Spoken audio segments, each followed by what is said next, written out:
किसी शहर के रेलवे स्टेशन पर एक भिखारी रहता था। वो वहां आने जाने वाली रेलगाड़ियों में बैठे यात्रियों से भीख मांगकर अपना पेट भरता था। एक दिन जब वह भीख मांग रहा था तो सूट बूट पहने एक लंबा सा व्यक्ति उसे दिखा।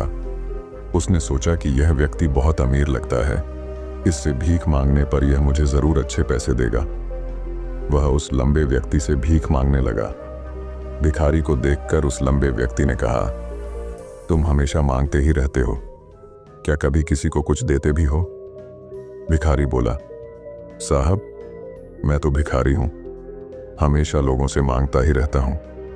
मेरी इतनी औकात कहां कि किसी को कुछ दे सकूं। लंबा व्यक्ति बोला, जब किसी को कुछ दे नहीं सकते तो तुम्हें मांगने का भी कोई हक नहीं है। मैं एक व्यापारी हूं और लेन देन में ही विश्वास करता हूं। अगर तुम्हारे पास मुझे कुछ देने को हो तभी मैं तुम्हें बदले में कुछ दे सकता हूं। इतना कहने के बाद वह लंबा आदमी ट्रेन में बैठकर चला गया। इधर भिखारी उसकी कही गई बात के बारे में सोचने लगा। उस लंबे व्यक्ति के द्वारा कही गई बात उस भिखारी के दिल में उतर गई। वह सोचने लगा कि शायद मुझे भीख में अधिक पैसा इसीलिए नहीं मिलता क्योंकि मैं उसके बदले में किसी को कुछ दे नहीं पाता हूं। लेकिन मैं तो भिखारी हूं, किसी को कुछ देने लायक भी नहीं हूं। लेकिन कब तक मैं लोगों को बिना कुछ दिए केवल मांगता ही रहूंगा? बहुत सोचने के बाद उस भिखारी ने निर्णय किया कि जो भी व्यक्ति उसे भीख देगा उसके बदले में वह भी उस व्यक्ति को कुछ जरूर देगा। लेकिन अब उसके दिमाग में यह प्रश्न चल रहा था कि वह खुद भिखारी है तो भीख के बदले में वह दूसरों को क्या दे सकता है। इस बात को सोचते हुए 2 दिन हो गए, लेकिन उसे अपने प्रश्न का कोई उत्तर नहीं मिला था।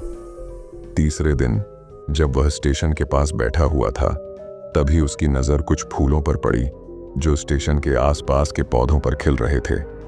उसने सोचा, क्यों ना मैं लोगों को भीख के बदले कुछ फूल दे दिया करूं। उसको अपना यह विचार अच्छा लगा और उसने वहां से कुछ फूल तोड़ लिए। अब वह ट्रेन में भीख मांगने पहुंचा। अब जब भी कोई उसे भीख देता तो उसके बदले में वह भीख देने वाले को कुछ फूल दे देता। उन फूलों को लोग खुश होकर अपने पास रख लेते थे। अब भिखारी रोज फूल तोड़ता और भीख के बदले में उन फूलों को लोगों में बांट देता था। कुछ ही दिनों में उसने महसूस किया कि अब उसे बहुत अधिक लोग भीख देने लगे हैं। वह स्टेशन के पास के सभी फूलों को तोड़ लाता था। जब तक उसके पास फूल रहते थे तब तक उसे बहुत से लोग भीख देते थे, लेकिन जब फूल बांटते बांटते खत्म हो जाते तो उसे भीख भी नहीं मिलती थी। अब रोज ऐसा ही चलता रहा।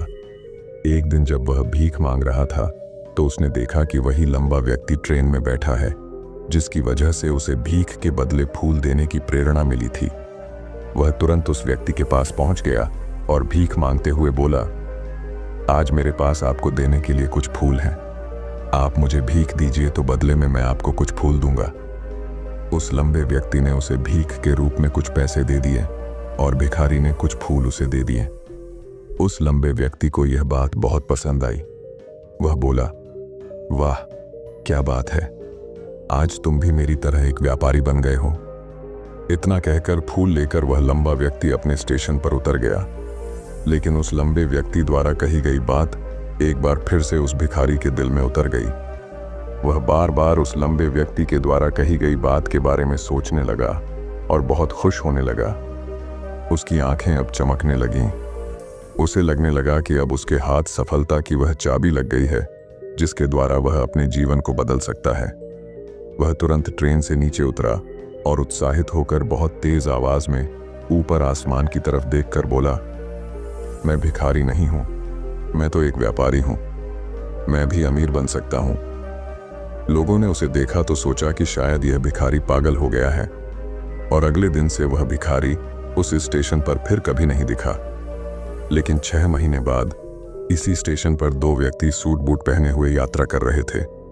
दोनों ने एक दूसरे को देखा तो उनमें से एक ने दूसरे से हाथ मिलाया और कहा, क्या आपने मुझे पहचाना? दूसरा व्यक्ति बोला, नहीं, क्योंकि मेरे हिसाब से हम लोग पहली बार मिल रहे हैं।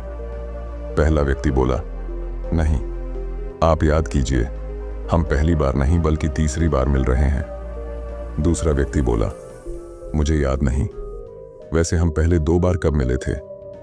अब पहला व्यक्ति मुस्कुराया और बोला, हम पहले भी 2 बार इसी ट्रेन में मिले थे। मैं वही भिखारी हूं जिसको आपने पहली मुलाकात में बताया कि मुझे जीवन में क्या करना चाहिए, और दूसरी मुलाकात में बताया कि मैं वास्तव में कौन हूं। दूसरा व्यक्ति मुस्कुराया और अचंभित होते हुए बोला, ओ, याद आया, तुम वही भिखारी हो जिसे मैंने एक बार भीख देने से मना कर दिया था और दूसरी बार मैंने तुमसे कुछ फूल खरीदे थे। लेकिन आज तुम ये सूट बूट में कहाँ जा रहे हो और आजकल क्या कर रहे हो? तब पहला व्यक्ति बोला, हाँ, मैं वही भिखारी हूं, लेकिन आज मैं फूलों का एक बहुत बड़ा व्यापारी हूं और इसी व्यापार के काम से ही दूसरे शहर जा रहा हूं। कुछ देर रुकने के बाद वह फिर बोला, आपने मुझे पहली मुलाकात में प्रकृति का वह नियम बताया था जिसके अनुसार हमें तभी कुछ मिलता है जब हम कुछ देते हैं। लेन देन का यह नियम वास्तव में काम करता है। मैंने यह बहुत अच्छी तरह महसूस किया है, लेकिन मैं खुद को हमेशा भिखारी ही समझता रहा। इससे ऊपर उठकर मैंने कभी सोचा ही नहीं। और जब आपसे मेरी दूसरी मुलाकात हुई तब आपने मुझे बताया कि मैं एक व्यापारी बन चुका हूं। अब मैं समझ चुका था कि मैं वास्तव में एक भिखारी नहीं बल्कि व्यापारी बन चुका हूं। मैंने समझ लिया था कि लोग मुझे इतनी भीख क्यों दे रहे हैं, क्योंकि वह मुझे भीख नहीं दे रहे थे बल्कि उन फूलों का मूल्य चुका रहे थे। सभी लोग मेरे फूल खरीद रहे थे क्योंकि इससे सस्ते फूल उन्हें कहाँ मिलते। मैं लोगों की नज़रों में एक छोटा व्यापारी था, लेकिन मैं अपनी नज़रों में एक भिखारी ही था। आपके बताने पर मुझे समझ आ गया कि मैं एक छोटा व्यापारी हूँ। मैंने ट्रेन में फूल बांटने से जो पैसे इकट्ठे किए थे उनसे बहुत से फूल खरीदे और फूलों का व्यापारी बन गया। यहाँ के लोगों को फूल बहुत पसंद है और उनकी इसी पसंद ने मुझे आज फूलों का एक बहुत बड़ा व्यापारी बना दिया। दोनों व्यापारी अब खुश थे और स्टेशन आने पर साथ उतरे और अपने अपने व्यापार की बात करते हुए आगे बढ़ गए। दोस्तों, इस कहानी से हमें बहुत कुछ सीखने को मिलता है। कहानी में लंबा व्यापारी गिव एंड टेक के नियम को बहुत अच्छी तरह जानता था। दुनिया के सभी बड़े व्यापारी इसी जीवन के नियम का उपयोग करके सफल हुए हैं। इस फॉर्मूले को उसने भिखारी को भी बताया। भिखारी ने इस प्राकृतिक नियम को अपना लिया और इसका असर उसके जीवन में साफ दिखाई देने लगा। उसने अपनी सोच बदली और उसकी जिंदगी बदल गई। यह कहानी हमें बताती है कि हम यदि अपनी सोच बदल लें तो कुछ भी हासिल किया जा सकता है। यदि हम खुद को छोटा समझते रहेंगे तो हम हमेशा छोटे ही बने रहेंगे। बड़ा बनने के लिए हमें अपनी सोच को बदलना होगा और खुद के बारे में बड़ा सोचना होगा। कहानी का सार यह है कि सफलता आपकी सोच में छुपी होती है। खुद का आत्मसम्मान जगाइए, अपनी सोच को बड़ा बनाइए और देखिए कैसे आप सफलता के शिखर पर पहुंच जाते हैं।